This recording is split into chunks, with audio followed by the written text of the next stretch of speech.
He's also worked with Deepak Chopra, Brian Tracy, Jack Canfield, and Mark Victor Hansen, just to name a few. So without any further ado, I would like to introduce Brian Taylor. I'm just going to talk loud. You cool with that? You know me. If I had to, the challenge with me is having to speak with a microphone. Is that you cut off part of my communication skills. It's like classic Italian. It's like I lose half my communication skills. I'm sitting in a place. It's like I want to make a point. And I'm going one of these, and like I don't know how to do this.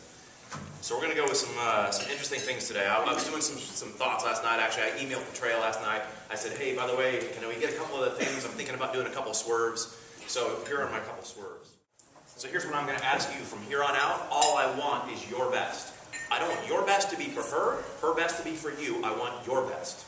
The bottom line, that's what's going to take you from here to there. So I really want to build on what Dean was talking about, and I'm going to give you the other side of the proverbial stick, if you will. We're in a place where you are at. If we're going to use that as an analogy, and most people look at that from the standpoint, oh great, that's a movie, that's a bunch of guys doing a bunch of stuff. I want you to think about, from you being an entrepreneur, you running your schedule, your life, where are you when in the place where you get to what you think is the 30, the 40, the 50, and you stop? It happens all the time. So there is what was classified on the personal development side as a moving towards and a moving away from. And I'm going to lean a little bit more on what I'm going to call the moving away from, which is essentially the pain side of things. So to make sure that when you're in that moment, that you have something that gets you to cause you to go a little bit farther, a little bit harder, a little bit farther, a little bit harder. Dig a little deeper. When you're at that place, I ask everybody that's in my class, and Jill knows this, she's already experienced a week of having a buddy. If you want your business, your life to go to not the next level, but to go 5 levels above, I'm about to volunteer you for that. So if you want to opt out, I'm fine with that. But here's what my suggestion is going to be. These names, I'm going to randomly pick them out. So I want to pair people up. You don't know who you're getting paired up with? This is your new buddy. So here's what I'm going to ask.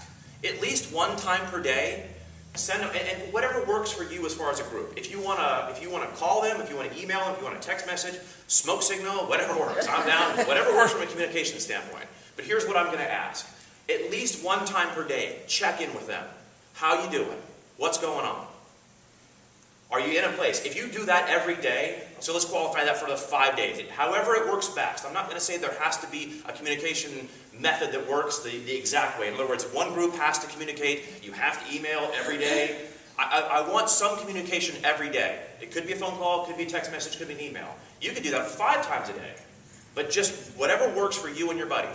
So how many people are down for that program? Okay, cool.